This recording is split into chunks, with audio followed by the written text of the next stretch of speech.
উনি কতটুকু নির্বাচনে সক্ষম হবেন, মানে এই পরিস্থিতিতে আমরা ধরেন আওয়ামী লীগের সচিব, আওয়ামী লীগের সেনা অফিসার, আওয়ামী লীগের পুলিশ কর্মকর্তা, আওয়ামী লীগের মাস্টার, প্রত্যেকে মানে ধরেন যারা 3-4টা নির্বাচনের অভিজ্ঞতা সম্পন্ন, মানে রিগড নির্বাচনের অভিজ্ঞতা সম্পন্ন, তারা প্রত্যেকেই স্ব জায়গায় বহাল। আপনি কোথাও টাচ করেন নাই। আপনি কি শাস্তে চাচ্ছেন? আপনি কিভাবে একটা সুষ্ঠু নির্বাচনে আদৌ কি সক্ষম হবেন? এই প্রশ্নগুলো তো আসছে দাদা এখন। আচ্ছা, একটা জিনিস বলেন কনক, আমি বলি, মানে এটা উইথ অল ডিউ রেসপেক্ট, মানে আমি তো মাঝে মাঝে খেপে টেপে যাই, তো এখন করার কিছু নাই, এটাই আমার নেচার আর কি। তো রাষ্ট্র নিয়ে, সরকার নিয়ে, সংস্কার নিয়ে কনক আপনার একটা চিন্তা আছে না, বলেন তো? আপনি এতদিন কাজ করছেন না? হ্যাঁ ইলিয়াস, তোমার একটা চিন্তা আছে না? এতদিন কাজ করছো না যে রাষ্ট্রটা কিরকম হবে, করা উচিত আছে? ইয়েস অর নো বলো, আছে? মিউট হয়ে আছো। অবশ্যই। প্রফেসর ইউনূসের সরকারের সংস্কার কমিশন আমাদের সাথে বসে আধা ঘন্টা কথা বলছে, আমারও আছে, আধা ঘন্টা কথা বলছে। আচ্ছা বলেন তো, আপনারা তো এতদিন ধরে লড়াই করছেন, সংগ্রাম করছেন, যেরকমই করেন, যতটুকুই করেন, করছেন তো। আপনারা বলেন তো, আপনাদের চিন্তা কি আগামী রাষ্ট্রটা নিয়ে, সংস্কার নিয়ে, সংবিধান নিয়ে? কেউ কিছু বলছে? নির্বাচন কমিশন নিয়ে কেউ বলছে? একজন বলছে? কেউ বলে নাই। কেন বলেনি? মানে কি আমাদের মাথায় বুদ্ধি নাই? আমাদের লেখাপড়া করি না আমরা? নাকি আমরা পার্ট অফ রেভলিউশন না? নাকি আমরা কিছু বুঝি না? নাকি আমরা মূর্খতা?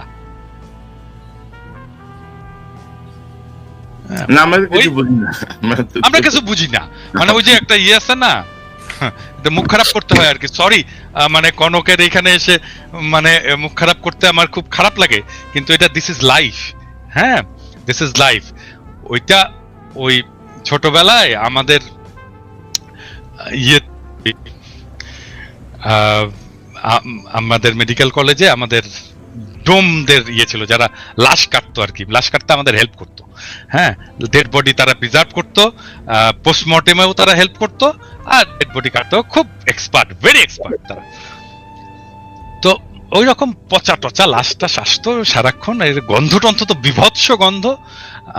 তো ওরা সারাক্ষণ টাল হয়ে থাকতো, মাল খেয়ে টাল হয়ে থাকতো আর কি। হ্যাঁ, তো ওর একজনের, এবং তারা খুব দার্শনিক কথা বলতো মাঝে মাঝে। হ্যাঁ, এত দার্শনিক কথা বলতো না, এগুলো যারা শোনেনি তারা ওই লাইফের ওই ফিলোসফি গুলো জানে না আর কি। তো বড় লোক এবং গরিব, এদের মধ্যে যে তফাৎ, এইটা সে কিভাবে এক্সপ্রেস করতো সেই ডোম আমাদেরকে। হ্যাঁ, তো সরি ফর মাই ল্যাঙ্গুয়েজ, এখানে মিউট করা যাবে না, বাট আমি তারপরেও এটাকে বলতে বাধ্য হচ্ছি, কারণ this is philosophy, this is life. সে বলতো যে ভাই, আমরা শাক খাই, পেতনি লাগাই, আর ভূত হয়, আর উনারা সোনা খায়, পরি লাগায়, আর মাল হয়। তো এই যে সরকার, এই যে প্রফেসর ইউনূসের সরকার, এইখানে দরকার সোনা খাওয়া লোক, যারা পরি লাগিয়েছে এবং যারা মাল পয়দা করেছে, তাদেরকে দরকার প্রফেসর ইউনূসের সরকারের। আর আমরা, আমাদের বাপেরা শাক খেয়েছে, পেতনি লাগিয়েছে, আমরা ভূত হয়েছি। আমাদের কি? আমাদের এটা রাষ্ট্র? এটা আমাদের রাষ্ট্র না। এই রাষ্ট্র ওদেরকে, ওদের যারা সোনা খায়, পরি লাগায়, আর মাল হয়। আমাদের মতো পেতনি চোদার রাষ্ট্র এটা না। তো এটা গরিবের রাষ্ট্র তো না, এটা খুবই দরিদ্রের রাষ্ট্র না, এটা গণমানুষের রাষ্ট্র না, এটা এলিটের রাষ্ট্র। এই এলিটের রাষ্ট্র ভেঙে দেব, এবং এটাই আমার লক্ষ্য। সরি আমার ল্যাঙ্গুয়েজের জন্য, আমি মাপ চাই। না, ইউ আর অ্যাবসলিউটলি কারেক্ট। কারণ ধরেন অনেক কথা সহজভাবে বোঝানোর জন্য এক্সাম্পল খুব জরুরি, এবং ধরেন আসলেই তো তাই দাদা, তাই না? আসলেই তো তাই। তো এখন আসলে এই জন্য আজকে আমি আমার শিরোনামটা রেখেছি যে উনি কি সুষ্ঠু নির্বাচনে আসলে সক্ষম হবেন কিনা। মানে লক্ষণ তো বলতেছে না আর কি। এখন সামনে যে সংকটগুলো আসছে, সেই সংকটগুলো আদৌ উনি কিভাবে নিরসন করবেন। আজকে দেখলাম জাতীয় ঐক্য, কি যেন ঐক্যমত্যের যে কমিশন, ওরা অঙ্গীকারনামা পাঠিয়েছে রাজনৈতিক দলের কাছে। মানে একটা মানে কি বলবো, একটা তামাশা, চারিদিকে তামাশা চলছে। তো ইলিয়াস, আপনার শেষ মন্তব্যটা শুনি। আপনার ওভারঅল কি মনে করেন, ইউনূস কি আসলে নির্বাচনে সক্ষম হবেন কিনা, এখন আসলে করণীয় কি? সময় তো আর হাতে বেশি বাকি নাই। তো সার্বিকভাবে আপনার কোনো যদি পরামর্শ বা পর্যবেক্ষণ থাকে। আমার মনে হয় যত দ্রুত সম্ভব একটা নির্বাচন দিয়ে, এই সরকারকে দিয়ে সম্ভব না। এই সরকার যদি মনে করে যে তারা ওই যেটা দাদা বললেন যে বিশাল স্মার্ট, আপনি স্বরাষ্ট্র উপদেষ্টাকে যদি দেখেন, তিনি যায়া কনস্টেবল, এসআই, এই খাইছো কি, খাইছো কি দিয়ে খাইছো, মানে এমন একটা ভাব, উনি চ্যাটের পালা বুঝছেন। আর বেটা তোরে তো দেখতে কনস্টেবলের মতো দেখা যায়, তুই বেটা যায় ওইখানে গিয়া করি যে খাইছো কি, খাইছো, এটা কি কোনো ভাষা নাকি? শেখ মুজিব আপনি সবাইরে তুই তুই করে, তুমি বলার কে? তুমি পারমিশন নিছো আমার কাছে, আমার তুমি বলবা? কনস্টেবলকে সম্মান দেন। এইগুলি করে এই বন্যা টন্যা সবই তো মানে এদের জীবনে কোনোদিন এক কলম। আপনি উপদেষ্টা যতগুলো আছে, আসিফ নজরুল নিয়ে আমরা সমালোচনা করি, আসিফ নজরুল তাও বলেছে ভিতরে ভিতরে ডিজিএফআই এর হোক আর যাই হোক, তারপরেও সে বলেছে। এর বাইরে আমরা দেখান তো যে এই স্টুডেন্ট 2-3 জন ছিল, এর বাইরে কারোর জীবনে কোনোদিন একটা কথা লিখেছে এই ফ্যাসিবাদ নিয়ে? হাসিনার বিরুদ্ধে কেউ কথা বলেছে? একজনও নাই। এগুলো তারা করেছে। সো এই টাইপের লোকজন দিয়ে আমার মনে হয় না যে এখানে সম্ভব হবে এটা দ্রুত একটা নির্বাচনের দিকে যাক। তবে একটা জিনিস বলে রাখি, যে যখন যে ধরা পড়েন তখন সে এসে তারপরে হাত পা চাপাচাপি করেন। এই হাত পা চাপাচাপি যেদিন চেয়ারটা থাকবে না তারপরে থাকবে না। চেয়ার থাকা পর্যন্ত যদি কাজ শেষ করে না যাইতে পারেন, যেদিন চেয়ার পাছার নিচে থেকে চলে যাবে তারপরের দিন থেকে পাছার চামড়া উঠানো শুরু হবে। আমি আমার ব্যক্তিগতভাবে যদি মনে করেন, আমি সরাসরি বলি যে অনেকেই আবার বলবেন যে আমি বিএনপি টিএনপি করি। ভাই, এখনো পর্যন্ত আমাদের দেশের বিরুদ্ধে এই যে জঙ্গি একটা এই কার্ড কিন্তু এখনো আওয়ামী লীগ বিভিন্ন জায়গায় খেলে যাচ্ছেন। আমি মনে করি বিএনপির ক্ষমতায় আসা উচিত এবার। এবং আমার বিশ্বাস, আমি তারেক রহমানের বিভিন্ন পলিসি এগুলোর ব্যাপারে যতটুকু জানি, এবং বিএনপি যেটা সত্যি কথা, এই যে বললেন যে চাঁদাবাজি, প্রতিদিন নিউজ হচ্ছে বিএনপির ছাত্র দলের অমুক কোন এক উপজেলার জেলার, আরে ভাই সে ছাত্র দল, মানে এক গ্রামের এক ওয়ার্ডের এক স্বেচ্ছাসেবক দলের এক সেক্রেটারি, তারে নিয়েও নিউজ হয় বিএনপির ছাত্র দল এই কি স্বেচ্ছাসেবক দল নেতা, মানে দেখে মনে হয় যেন কেন্দ্রীয় নেতা বোধহয় চাঁদাবাজি করেছে।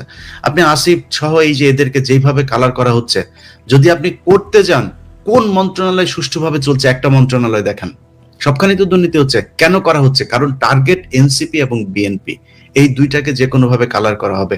সো এগুলো করা হচ্ছে। আমার মনে হয় এই পরিস্থিতি যদি তারেক রহমান দেশে আসতো বা একটা সরকার যদি ক্ষমতায় থাকতো, তাহলে মনে হয় এই অবস্থা হতো না। এবং বিএনপি কিন্তু তাদের যে কোনো কারোর বিরুদ্ধে অভিযোগ আসলে সাথে সাথে তাকে বহিষ্কার করছে। তারা যে আওয়ামী লীগের মতো যা মনে চায় তাই করছে, কোনো কেউ কিছু বললে কেয়ার করছে এরকম না, কিন্তু তারা সাথে সাথে বহিষ্কার করছে। হচ্ছে তো ব্যবস্থা নেওয়া। তো আমি মনে করি যে একটা সরকার আসলে, তারেক রহমান যদি সরকার প্রধান হয়, সেক্ষেত্রে তার দলের উপরে তার সর্বোচ্চ থাকবে। এবং তারেক রহমান যদি দেশে যায়, আমি মনে করি সেদিন থেকে মানে দেশ বিএনপির অধীনেই চলবে।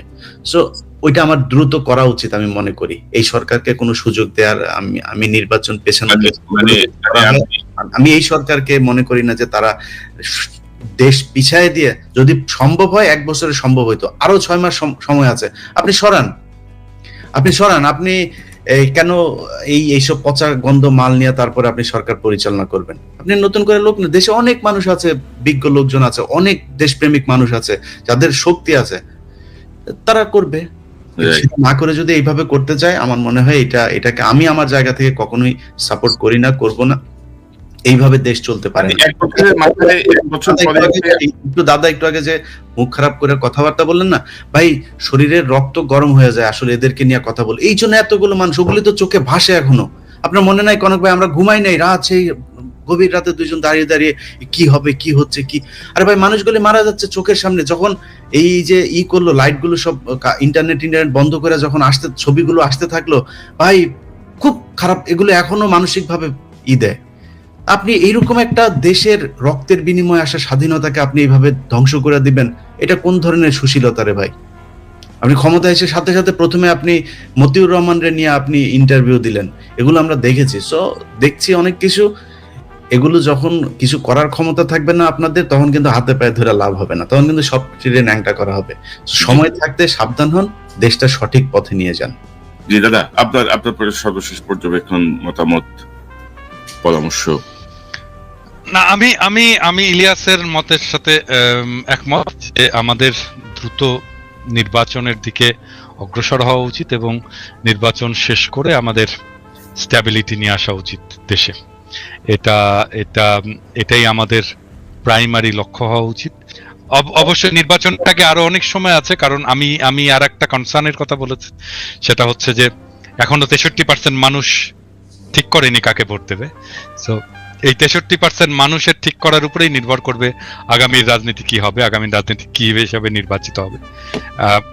কোন ফ্রন্ট যদি তৈরি হয়, গড়ে ওঠে, রাজনৈতিক ভয়েস যদি দেয় 63% মানুষকে, প্রবাবলি তাহলে এই 63% মানুষের সমর্থিত দলগুলোই বা ফ্রন্টই রাজনৈতিক ক্ষমতায় যাবে। দেখা যাক কি হয় সামনের দিনগুলোতে, আরো অনেক হয়তো না, আমি একটু যদি অ্যাড করি যে আপনি নির্বাচন, ইলিয়াস নির্বাচনে চাচ্ছেন, আপনিও নির্বাচনের কথা বলছেন, আমিও নির্বাচন চাই, যত দ্রুত সম্ভব নির্বাচন হোক, কিন্তু এই যে সক্ষম হবেন কিনা ডক্টর ইউনূস, এই সক্ষমতার জন্য কি করণীয়? এই যে আগামী যে 6 মাস আছে, এই সময় 6 মাসে আসলে পিন পয়েন্ট কি করণীয়? সক্ষমতা অর্জনের জন্য তো আপনি এই অক্ষম উপদেষ্টাদের দেওয়া সম্ভব না, তাহলে আপনার রিসাফল করতে হবে, না হলে নির্বাচন দিয়ে দিতে হবে। প্রশাসন তো এখন বিএনপির দখলেই আছে।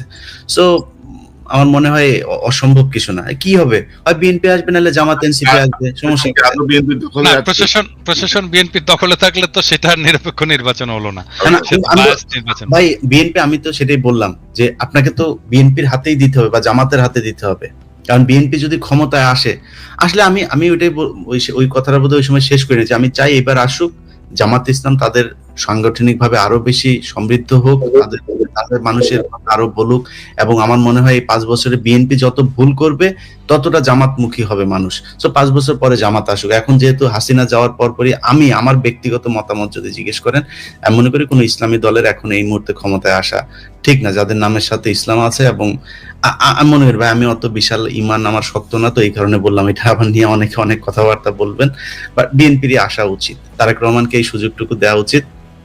এখনো খালেদা জিয়া তার মতামত রাখার মতো ওইটুক সক্ষমতা তার শারীরিকভাবে আছে, আল্লাহ তাকে আরো অনেক সুস্থ করে দিক। আমার মনে হয় বেটার হবে। এখন বিএনপির যেগুলো দেখা হচ্ছে এত, আচ্ছা ভাই একটা জিনিস বলি, ধরেন আগে ইজারা নেওয়া হইতো একটা গরুর হাটের, মানে আগে নেওয়া হইতো না, সেটা কে নিত? মানে সেটা কি মানে সাধারণ মানুষ নিত নাকি আওয়ামী লীগের লোকই তো নিত? এখন সমস্যাটা হচ্ছে আপনার তো কোনো সরকার নাই, কোনো প্রশাসন নাই, নিয়ম নাই, শৃঙ্খলা নাই, বিএনপির 3 গ্রুপ যা ঠেলাঠেলি করছে। এখন হঠাৎ করে আসে চাঁদাবাজি হয় নাই কবে? মানে এই যে ট্রাক আসে ঢাকায়, কোনোদিন কি একদিনের জন্য কি বন্ধ ছিল আপনি বলেন তো? এখনো হয়। আমি এটার সমর্থনে কথা বলছি না, কিন্তু হয়তো হতো। 5 আগস্টের পরে কয়েকদিন বন্ধ ছিল। ওইটা তো অন্য জিনিস, ওই সময় তো কিছুই ছিল না। ওই সময় জনগণের হাতেই দেশ ছিল, যে কারণে বন্ধ ছিল। কিন্তু জনগণের হাতে ছাড়া কোনো সরকার প্রশাসকের হাতে যখন দেশ ছিল, কখনোই এটা বন্ধ রাখা যায়নি। হয়তো মিলিটারি কিছু সময় 1/11 এর কিছু সময়টাতেই ছিল, কিছু ভালো সময় ছিল। যাক, এটাই আর কি। তো চাঁদাবাজি এই দেশে ছিল, বন্ধ হওয়া উচিত। যেভাবে এখন বলা হয় দেশটা এত পরিমাণে একদম নতুন করে মনে হচ্ছে বিভিন্ন খাতে চাঁদাবাজি শুরু হয়েছে, এই পরিস্থিতি হয়নি। কিছু কিছু জায়গায় আমার তারেক রহমান ক্ষমতায় গেলে আরো ভালো হবে পরিস্থিতি। ইলিয়াস, এখানে আরেকটা প্রশ্ন খুবই গুরুত্বপূর্ণ, যেটা আপনি বলছিলেন যে বিএনপির সাথে সাথে বহিষ্কার করছে, কিন্তু আপনি যদি দেখেন যে এ পর্যন্ত কঠোর কোনো পদক্ষেপ কি নেওয়া হয়েছে সরকারের পক্ষ থেকে? জেলে পাঠাবে না, জেলে নিবে সরকার, বিএনপি পাঠাবে না। ম্যাজিস্ট্রেসি পাওয়ার নিয়ে সেনাবাহিনী মাঠে আছে, তাদের ভূমিকা কিন্তু। তারেক রহমান যদি কোনো চাঁদাবাজের জন্য ফোন করে বলে ভাই আমার এইটা ছেড়ে দেন, যদি বলে আমাদের কাছে ভয়েস রেকর্ড দিয়ে দেন, আমরা দেখি। না কনক, মানে বিএনপি তো থানা দখল করছে না, এরকম দুই একটা ঘটনা ঘটছে। এটা একেবারে রিমোট এরিয়া, ধরেন লোকাল মানুষ যে থানা ঘেরাও করে নিয়ে আসে। থানা দখল না, থানা দখলের থানার চাইতে 10 মাইল দূরে যদি বিএনপির লোকজন কোনো চাঁদাবাজের পক্ষে ডাইরেক্ট গুলি করেন, আমরা ওটার পক্ষে থাকবো ভাই। আমরা এটার পক্ষে বিপক্ষে যাবো না, তো আমরা পুলিশের পাশে থাকবো। করেন না, সমস্যা কি? চাঁদাবাজি কে সমর্থন করে? মানে যদি বিচার না করেন তাহলে তো এরকম চলতেই থাকবে।